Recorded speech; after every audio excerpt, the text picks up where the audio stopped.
Naturbeads, based at the University of Bath, is one of hundreds of new chemical startups which are emerging in the UK.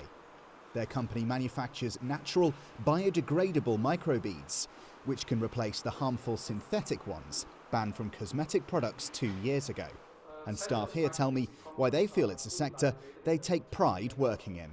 Everything from better food to the materials we use, to the fuels we used to use our cars. A lot of this comes from the chemical industry. Even if you start off in the chemical industry, you can work through a lot of different industries because the techniques that one uses is transferable. Working in science is really good for you if you want to actually make a positive impact on the world. You can make your ideas come to life. The chemical industry is worth around £83 billion a year to the UK economy, and it also sees hundreds of thousands of people directly employed in the sector.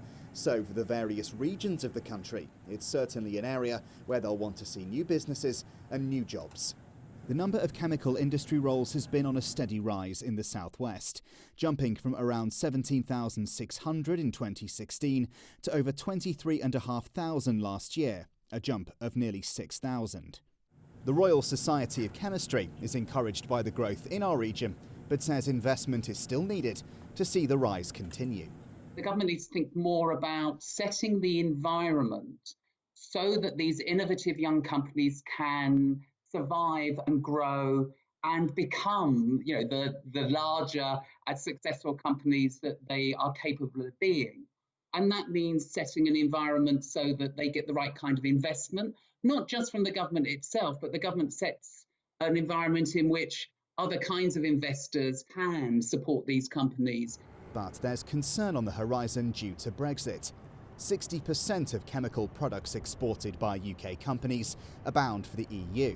But come December 31st, we're set to leave its membership of the European Chemical Database known as REACH. And last month, a representative from chemical firm BASF, which has a metal recycling plant in Cinderford, told the Brexit Select Committee such a move could have big financial consequences. This is something BASF and the sector as a whole is extremely concerned about.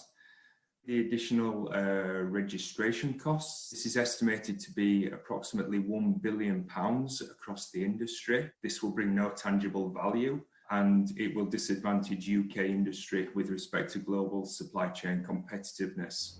The Department for Food, Environment and Rural Affairs says it's setting up a UK equivalent to REACH with the power to set its own high environmental standards and safety measures. While the Treasury says the government is committed to levelling up across the UK by raising productivity and growth in all regions. And as the country tries to navigate the COVID economic recovery, new firms like this one hope for plenty of incentives and support to develop more breakthroughs which could revolutionise our lives. Nick Smith, ITV News.